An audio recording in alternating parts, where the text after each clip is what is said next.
LinkedIn, we are on here.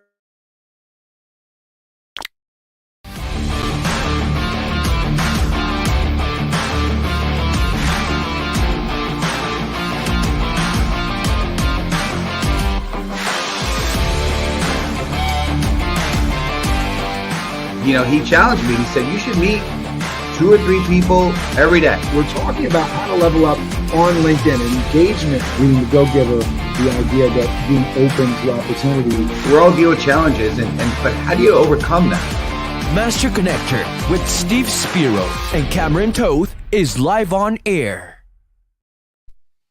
Hello, connectors. We are so excited to be with you today. We have the sexy chef in the house. We got Steve Spiro, who is recovering from some illness, still in the midst of it. I just got back from being heavily dosed with the flu and the children and all that. So if you're dealing with that stuff, we feel for you. Community, check in. Make sure you're letting us know where you're tuning in from.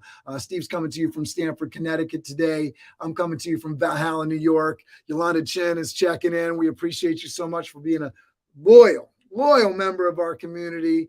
Our sexy chef, Wendy Lane, is coming to us from Maui today. She was saying she's an LA girl, so she'll talk to us a bit more about the places that she reps. Steve, get us started here, brother. Absolutely. Hey, what's going on, friends? It's Steve Spiro, the Master Connector, coming at you live and direct. So I got a question for you. You know, has life thrown you the kitchen sink, in terms of challenges? I know it has for me, for sure. And got thrown a little curveball with getting a little bronchitis here, just getting over that. But we all have our set of obstacles, right? What I've learned in life, it's not what happens to you, but how you react to it. How do you overcome those obstacles? And do you do it with style, right? Now, you might say, what do you mean by style, Steve? Well, my learning disability helped me be a better, more creative problem solver, right? Drove me to start an advertising company and thrive in the creative world early on in my career. I also self-taught myself every program I've used, including like Photoshop and Illustrator and now Canva. I know Cameron's proud of me with Canva here now, including doing video now on Canva. It's pretty cool. But listen, your challenges do not have to define you and your future destiny, but it can shape who you are and what you'd like to become.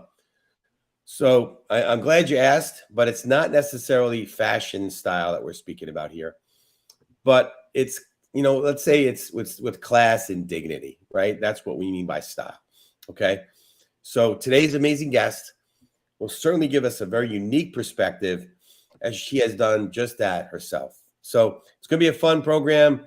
Wendy's an amazing lady. So if you're ready for Cameron to introduce in the way he does best our guest, please type in #serve. And I'm going to turn it over to you, sir. Man, that voice is really sexy, Steve. I gotta say, I don't know what the broadcast. You gotta kind of represent. Put some bass in that voice. Well, let me introduce Wendy.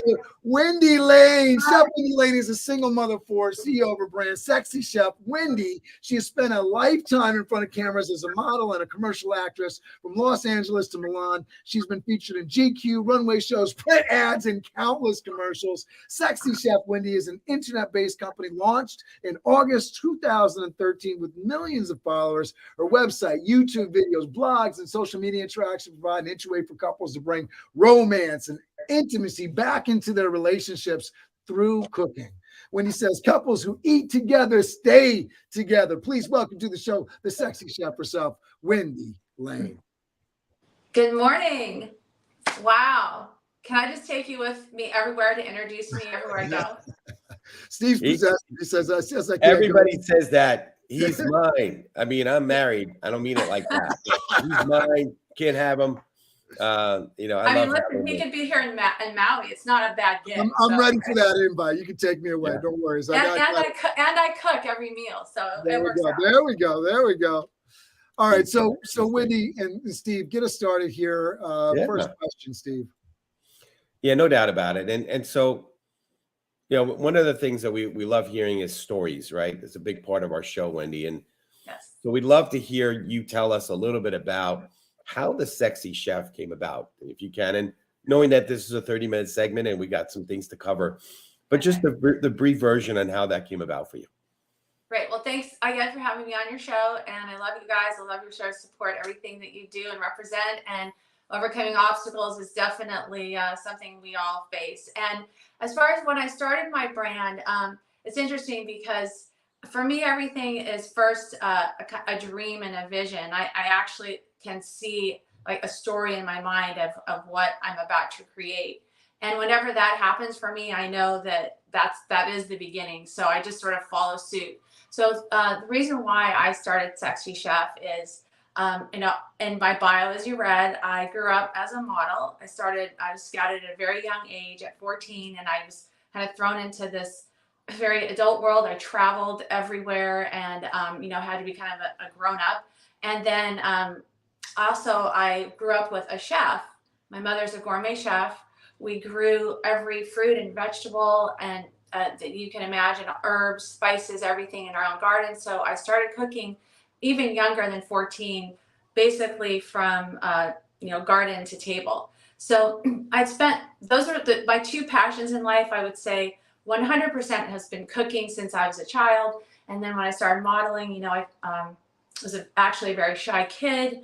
So it was funny to me that I ended up being in front of a camera, but I felt very comfortable doing that. So as I, morphed through my life doing my modeling career, got married, had some kids, and then I went through a divorce and still had to, support my children.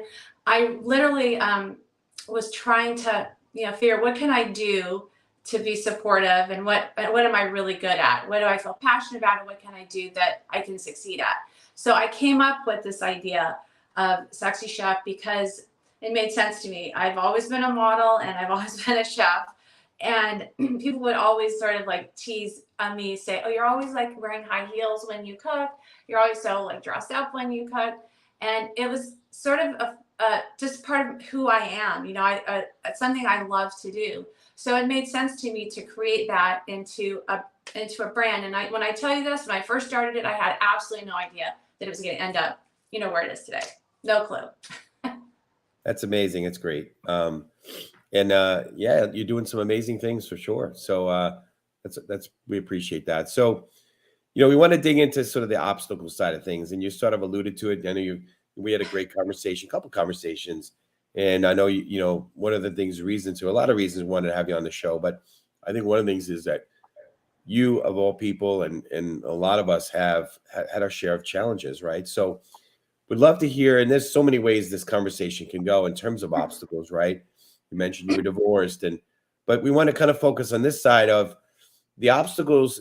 How did you overcome the obstacles in your modeling career and now as an entrepreneur? So turn up that side, because I know modeling career has got to be some challenges there. I've heard stories and you've lived it. So, and then now, kind of transitioning into the entrepreneur side. Yes. I mean, it's, it's funny because it's really quick. I'm just going to throw something in here. I was reading a book, Speeches That Have Changed the World. And one of the chapters is Winston Churchill. And he was obviously, a great person, but when he was a child, and he came from a lot of privilege, and you would think he had everything, but he had a stutter. He did terribly in school. He had all kinds of challenges. And, I think it's really important for all of us to understand a lot of people that have done such great things. Most people have really had a lot of challenges, and things aren't always the way they seem. They are just like modeling, it's an image. It's like everything looks perfect and beautiful, but there's a lot behind it. So as far as I had said earlier in the question you asked me with the modeling, I really was an extremely shy kid. I mean, the gardening and the cooking was one thing that helped kind of bring me out of myself a bit, but I was very, very shy. And so that was a number one obstacle in modeling. But what happened for me is the first photo shoot I had, and I had a camera and I was all made up and I looked into the camera. I felt like I didn't really have to deal with people, because I was shy. But the camera, I gained a relationship with. So that for myself, going forward, that is definitely, because ultimately, for me if I would have to stand in front of a crowd and speak, I'd be shaking and so scared. But with the camera, I just literally made it sort of in my mind like an intimate experience. So, that's a little trick that I did with myself to help me get over that. And, there's so many challenges in modeling, also being young, and then, having to, I learned so much though, having to show up and having to be present and having to be, responsible. So, the obstacles from our early years on that we overcome really define us, I think, as a human being and everything we do. So true. Right? Yep. And I didn't know that Winston Churchill had a stutter. I thought that was interesting, and he did so Yeah, bad. I wouldn't have known that either. That's interesting. Have you seen the movie, the show, The Crown, with the whole Windsor family history with Queen Elizabeth and all that? Well, now I will, because whenever somebody mentions something like that to me, I will. Yes. There's a whole And season that he's hugely a part of that, and you get a chance to kind of see his side a little bit there in that show. But anyway, keep going. I don't mean to hijack. I'm sorry, I sorry. just want to throw this comment from Carol. She says, I wish I like cooking. I think there's a major challenge. We got to talk about this, especially with your specialty. What did she ask? Well, she's saying, I wish I liked cooking, but while we're talking about obstacles, I just think it's just an amazing thing to bring up, because I think, the fast food industry does so well because that's the general sentiment, I think, is most people don't love cooking or haven't found ways to enjoy cooking. So definitely appreciate the comment from Carol there. She says, Carol come into my kitchen with me, and I promise you I'll get you to love cooking. There you go. Cooking is also, again, we're talking about obstacles here, but it really, that whole experience for me helped me very much because, I became confident in it as a young age. But when you grow your own food and you bring it in and you prepare food for other people, and I could be in the kitchen with anybody and then just start talking about, shop about the fruits, the vegetables, the cooking, and what you like. And whenever you start to speak about cooking with somebody or a kitchen experience, I can guarantee you every one of us has an experience where we're in the kitchen with grandma or a great auntie or a mom or somebody who cooked, and we feel like this warm feeling. So for me, it's not just the laborious, like, I got to chop up the food and cook and prepare for everybody. It's more of the whole experience of creating something and an experience together. Yeah, no, the habits around it, and whether you're talking about like James Clear, Atomic Habits, I think finding things that make it a positive experience. Yolanda says cooking can be a stress reliever, and as I'm reading that, I'm like, it's a stress adder for me, because I'm like, all right, if I go into the kitchen, my wife's automatically complaining about the speck of something that I didn't catch on the stove later. So finding ways to make sure your significant other doesn't kill you when you go and do something. Those are all major pieces of it. Definitely obstacles to get around. Yeah, sorry about that. Thank you. Well, and then I would say, Cameron, maybe look up a really fun recipe and go to the store. Go get a great piece of something that's from the butcher. Go get some great fruits and vegetables or something different, and bring it and offer it to her to make something, so you can feel participatory. And maybe pour her. I don't know if you guys. Wine or seltzer or whatever, drink and just make it. This is part of what was Sexy Chef, because what you're saying is so true. People feel so uptight, and a lot of it is because we've got kids and we're hustling and everyone's got to get to bed and do all the kind of things they have to do. But my whole point is to slow down, and for me, and the kitchen is a place we have to eat to live, right? We all need food. And it's a great way to think about it, to start your mind shift, because it's like, all right, well, you want to cook more, but maybe there's another way, let me buy some of the ingredients and take that off of my significant other's plate. And so maybe that'll make everything move smoother. Hey, Cameron, I'll report back. I'll give you a little tip here, Cameron. Text it, hey, babe, I'm just gonna run by the store and get some things for you to cook. What would you like? And she'll be like, oh my gosh, really? and then maybe bring some flowers along with it. There you go. Yeah.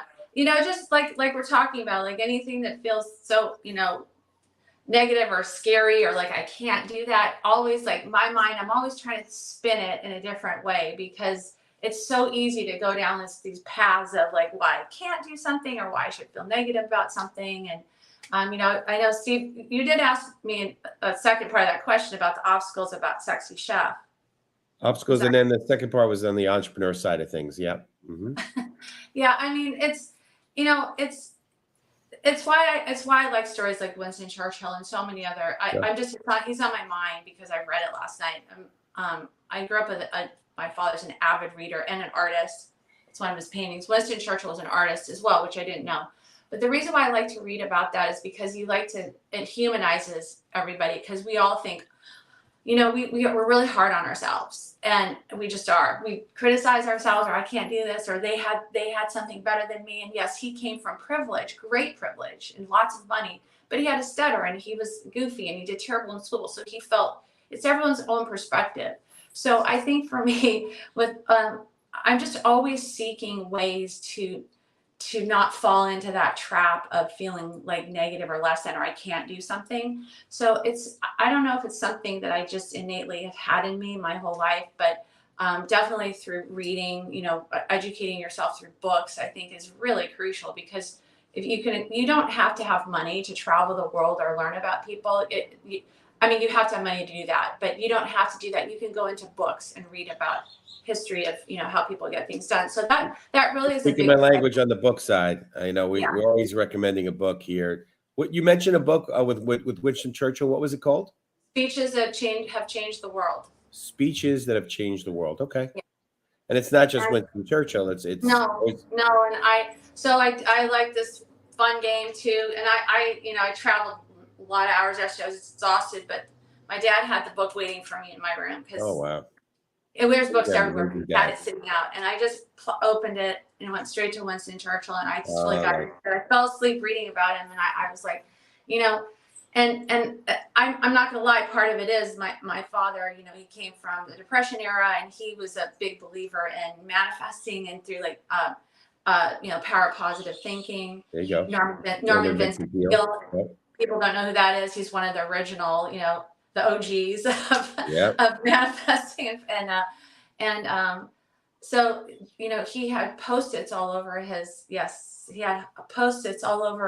studio in his house of things that he wanted, my dad, so that he wanted to manifest. So I think overcoming obstacles is really, everything is in here. It's all, everything that we create is what we think, and it is the truth. It just truly is. So, because if that was not the truth, we wouldn't see all of these incredible stories of people that come from absolutely the worst background and nothing, and they end up being so, I love it. You were talking about, Wendy, this is great. And you brought Cameron brought the book up. He's amazing with that kind of stuff. And obviously Martin Luther King, it's, a couple days after MLK Day. And, he spoke about, right, the dream, right? That was, I had a dream, and I've heard all success starts with a dream. It starts with a vision, right? And you're in a place that is one of, I love traveling. You're hitting my hot buttons. My wife and I have traveled a lot. We've been to Maui, been to different parts around the country and the world, but want to do more. And, but it starts with a dream, right? And so, and I love the idea of the manifestation, right? And, it's incredibly important. So one of the questions, so we want you, community, type in #dreams, and we're going to get into this a little bit. So we want to ask you, why do you say never give up on your dreams, no matter what? Give us your perspective, if you could. Well, it just plays into what I've been speaking about, because as far as I know, we're here one time, right? And this life can really go any way we want it to go. So I really just feel that we all need to choose to be the best possible person that we can be. So, giving up on a dream means just basically you might as well, giving up on life. It's very easy to, get kind of pigeonholed when you're in a corporate world, or you're feeling like you're boxed in, but every single one of us has a dream or a passion. Everybody does, whatever it is. And none of it is too small or too big, or, can't minimize anyone's dream. So I just think, as a human being, as us evolving and feeling like we're contributing not only to ourselves, our souls, but to everybody else, we don't have a choice. We have to, it's like, that's life. That is true living, because otherwise you're not living, and yeah, to that point, I've seen a lot of older people that give up because they've lost some of that dream. You see a lot of younger people, they've got that energy, that excitement because they're believing in accomplishing a dream. And then sometimes you get older, life beats you up a bit. But on the other side of things, I'm blessed to be surrounded by a group of business leaders and entrepreneurs that are much older than me, but with incredible passion and incredible enthusiasm. And you look at them and you don't think they're 70 or 80 years old because they have a dream and they're working towards it, you know? And Steve, why are you surrounded by those people? Because you manifested it. You created that. Sure. You created your own world. So that's my point right there. You created that for yourself. It didn't magically happen. All of a sudden, Steve's in a room and there's all these, you manifested because you decided that. And it is trivial or small as this may sound. And people sometimes think, oh, well, that's just so easy. Nothing is. And trust me, I know, because I've been judged. You can't judge a book by its cover. Obviously, I've been in a beauty industry, a world where everyone thinks, oh, everything's perfect for you. Far from it. Many obstacles, like we discussed earlier. But, we all have that moment where we just feel like we're going to give up. And not only that, we have sometimes people around us that start doubting what we're trying to do. And that's very hard. And to me, that's the most challenging. That's when you have to say, no, I'm doing what I want to do.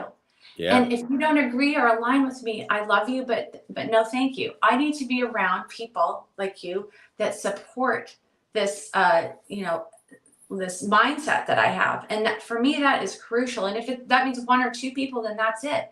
Because if you surround yourself with naysayers and people, of course you're going to go down a hole. You're not going to, your dream no doubt.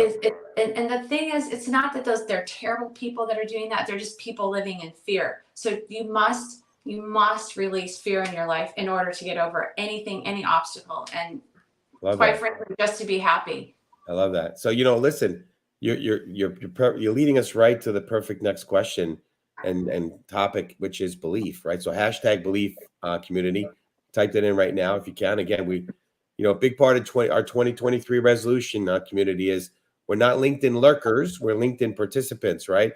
So we get in there and comment and ask questions and make some comments, but #belief. So here's what we want to know, and you're kind of starting to touch on this, so we want to dig in this a little bit more. We'd love to know why it's important to believe in what you do and who you are. And let me say this before you get into it, Wendy, because I think this is one of those things that we seek to be the light here. That's sort of our mantra each day that we do this, and we move along and we spend time and we spend resources and energy. The idea that you got to believe in what you're doing, and if we can impart anything to our community and our folks, and Yolanda, thanks so much for jumping in there. It's the belief that you matter, that you're important, that you have something to contribute to this world. And that's such a big deal, right? Such a huge deal.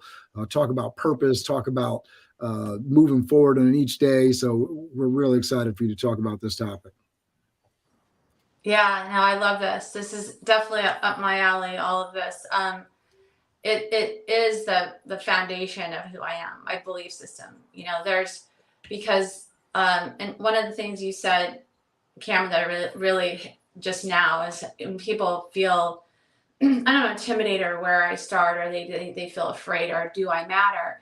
And for me, and I think each person individually, we have to take the time to listen to people and listen to their stories and let them know that they do matter. Because I think, that's a part of like helping other people build their confidence. Do you know what I mean? Like you have to really have that absolutely compassion and love. So for me, 2023, and this is in alignment with what you all are speaking about, I'm really pushing on my platforms and everything, love and compassion, and building people up, because as great as this social media world is, it's wonderful. We're all able to be here. It also can be very intimidating, and can also make people feel less than. So it's really our duty, especially for our leaders in our area, to make other people feel as if they're just as important. I think that is,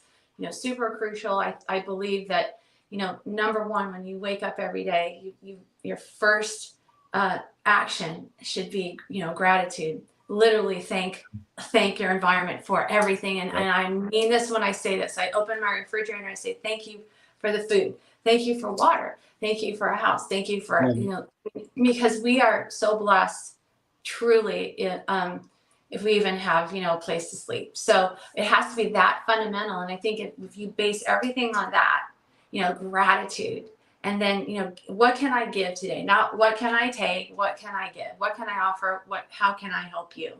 And that just opens the door for other people. It immediately takes their guard down. It makes them feel like you care.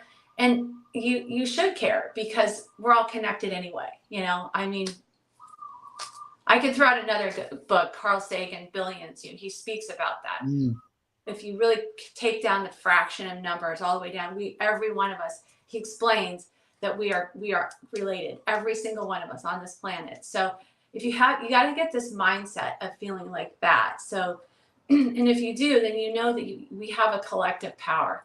And belief, without belief, just like, you can't have fear, because fear is the opposite of belief or faith. So I really would say to anybody that listens to me or my message, really spend a good majority of your time really, finding a belief, finding faith, having gratitude, and have that just run through your veins, because it makes you make decisions and go through life a lot easier. It's amazing. And I want to just piggyback on what you're saying.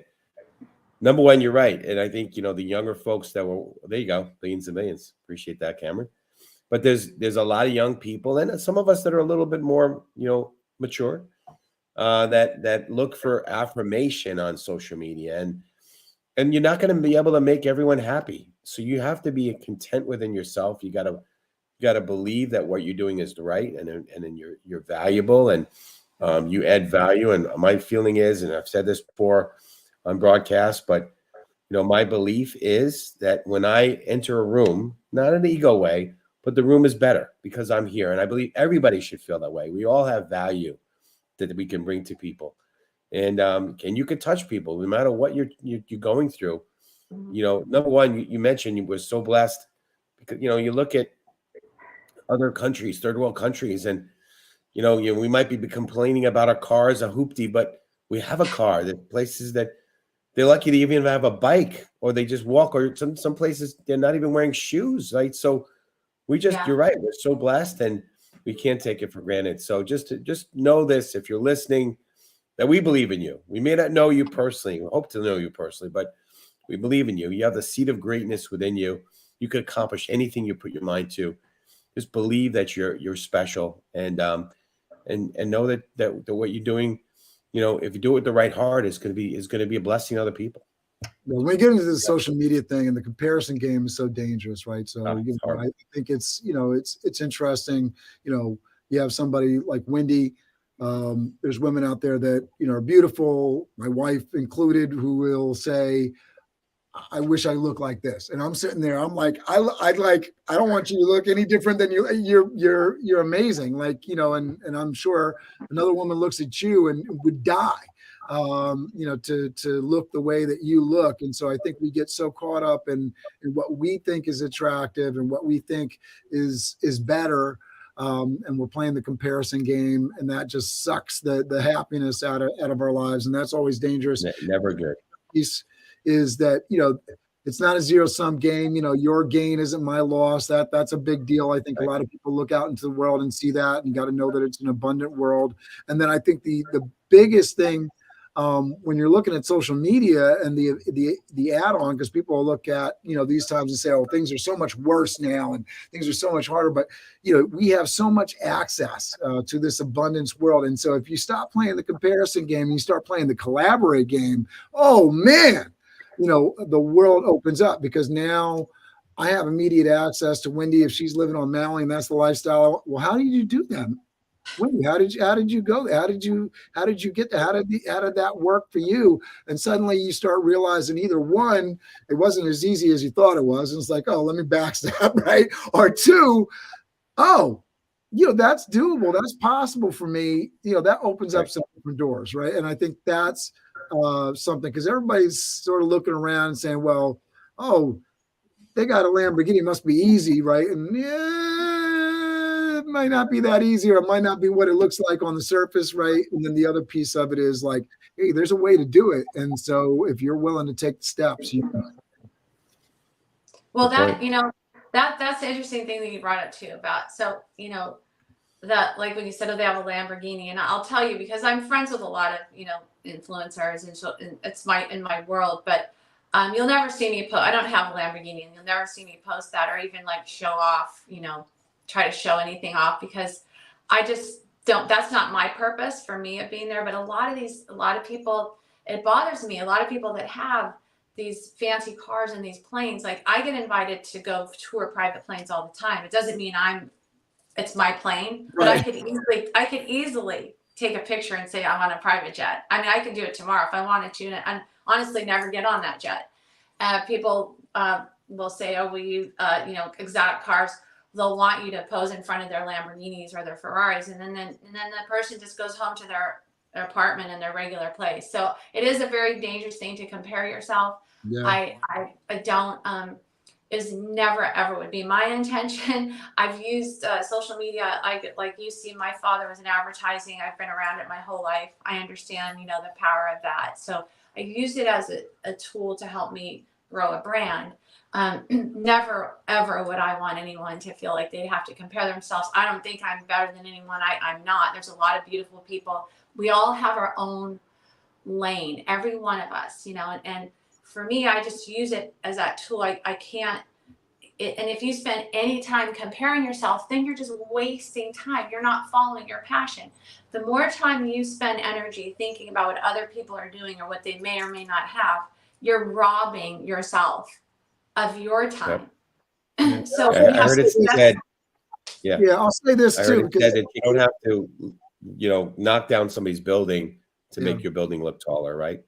right. You know, but also people get caught up, right? And they got to live these lifestyles. And I think about people, Yes. Cardi B. You familiar with Cardi B, Wendy? Of course. Yeah, right. I don't know, Steve. You If familiar I with Cardi wasn't, B? there's something wrong with me. Yeah. Steve, you know who Cardi B is?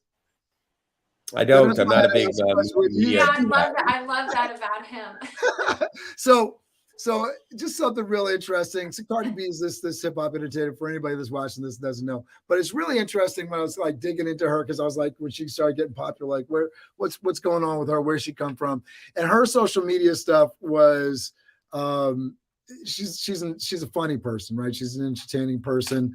She likes to be in the kitchen as well, and she likes to be sexy in the kitchen as well, right? But it was really interesting. I was watching some of her social media, and her, like so many people that are successful on social media, were very revealing, right? It wasn't about this life, you know, there's a lot of flashy stuff going on in her life, but in the beginnings, it was just her telling, you know, just being herself. And I think we get so caught up in trying to live up to some sort of other thing, the way that we think things are supposed to be, that we lose all of the style that our personality, our original style, our original personality is. And we can jump through so many obstacles, I think, when we sort of just get over the idea that we have to be something else or somebody else, and we get to be ourselves with our attitude, our belief in ourselves. I think it's such a big deal, and people enjoy it more, right? They get more out of it. Well, Well, absolutely. we do have one last quick conversation. We want to make this short so we can end the show relatively close to when we're supposed to, but I want to talk about attitude a little bit. So a hashtag attitude, and we want to just ask you, how do you smile in the face of doubters and keep moving forward towards your goals with relentlessness?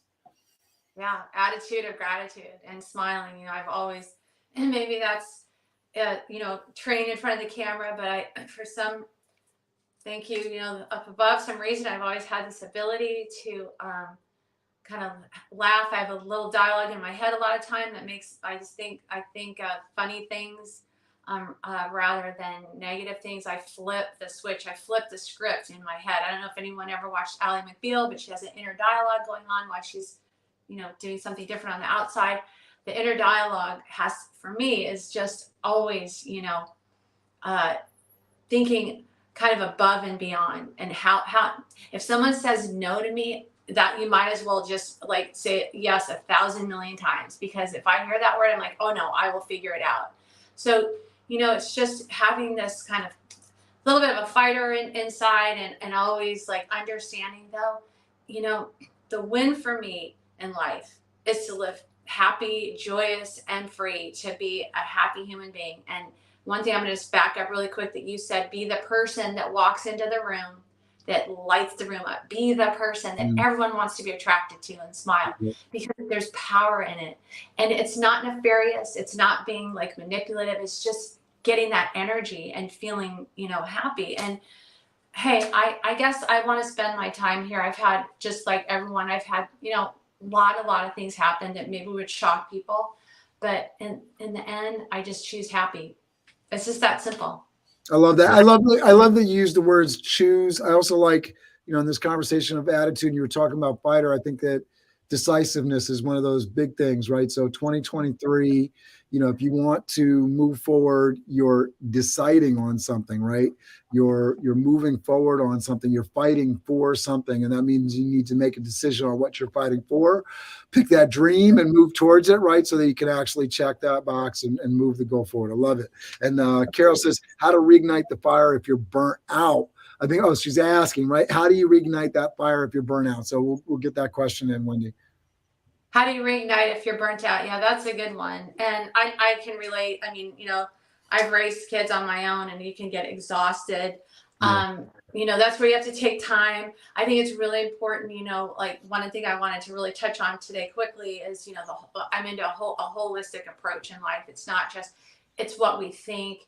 It's, our physicality, and then what we eat, all of those things factor into our energy levels. And it's, we're just one big hormone. We're a fine machine, and we have to really take care of ourselves on every level.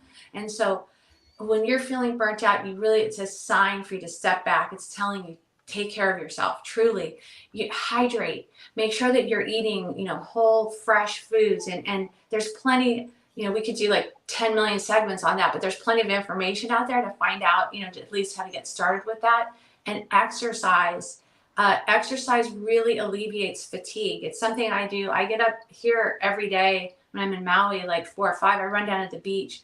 It's a time to feel connected, spiritual, and healthy. So honestly, it's the opposite of our like instinctual thing, because our thing is we get run down and tired. What do we go for? We go for the potato chips, for the stuff that makes us go to sleep. Yeah. Yeah, go sit in front of the TV and eat popcorn. That's the other thing that I do. It's very much a part of my routine, and it's how to stay, like, it's longevity, is to feel good. I mean, I have to have a lot of energy. I have a lot of responsibility. I have a lot to do. So the exercise, there is no excuse. You must do it. You have to, and you have to start eating better. There's a lot of genetically modified foods now, a lot of chemicals. So you have to be very aware and conscious of what you're putting in your body, because it is affecting your energy. 100% it affects your energy. And of course, when you feel like you really want to go take a nap, get up and walk, and figure out some kind of a workout routine.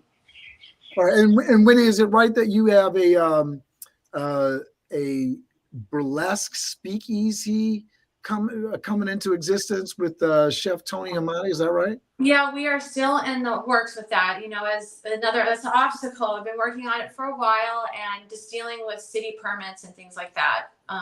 It's fun stuff. So you got some obstacles to jump through. Yeah.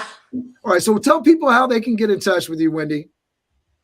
Well, if you just type Sexy Chef Wendy, you'll find me. My email is I believe in my LinkedIn profile, sexychefwendy.com. There's a form that you can fill out that sends a direct email to me, and or you can schedule an appointment to speak with me. It's on my website, sexychefwendy.com. We appreciate that so much. Fantastic. We want to thank our sponsors. So I sponsor this show. Steve sponsors this show. So Toth Staffing. You got Quadient, the man, the myth, the legend over there, Steve Spiro. And we also want to thank I'm gonna mess up his name, Jordan Mendoza, for Blaze Your Own Trail Consulting. We appreciate you. If you're interested in sponsorship, let us know. We'll get in touch with you. We'll let you know what to do. And next week we have Raina Schnackner, The Power of Personal Impact. I think it's Ryan. I think I did a typo on the sheet there. Oh, Ryan. Okay, thank you. I appreciate that. Apology. Yeah. I needed the correction there. So Ryan Schnackner, is that the way? Schackner. Yep. Impact on Impact channel. We appreciate you so much for being with us today. Yolanda, who's just with us and in the comments, MVP for sure. Carol, thank you for getting these questions in. Can't tell you how much we appreciate the questions and the participation. Ruthie Harris, thanks for checking in today. We had Aziz that was coming in before the Andrew Azizi coming in before the show. Everybody, thank you so much for participating in the show. We can't do this stuff. We can't keep the energy up, reigniting that fire that Carol was talking about without you. Thank you so much. Well, our community is our why. That's why we're here, right? We're here to inspire everybody. So we want to be the light. So we're going to end this week of the show and send you on the rest of the week with a call out to crush it. So we're going to count. Wendy, you could help us. We're going to do 5 with our fingers, 4, 3, 2, 1. Shout out, crush it, punch the screen. And our whole community, you could type out, participate that way as well. So, Cameron, would you do the countdown? Because I'm about to lose Absolutely. You're sexy. You got the sexy voice, so you got to work it. 5, 4, 3, 2, 1. Go out there and crush it. Have an amazing week, everybody. Whether you're in Maui, whether you're in Stanford, whether you are in Frisco, Texas, wherever you are, please enjoy. Go out there and crush it. Have an amazing week. Thanks, Wednesday. Thank you. I think I should say Wednesday. Thank you, guys. You're awesome. All right.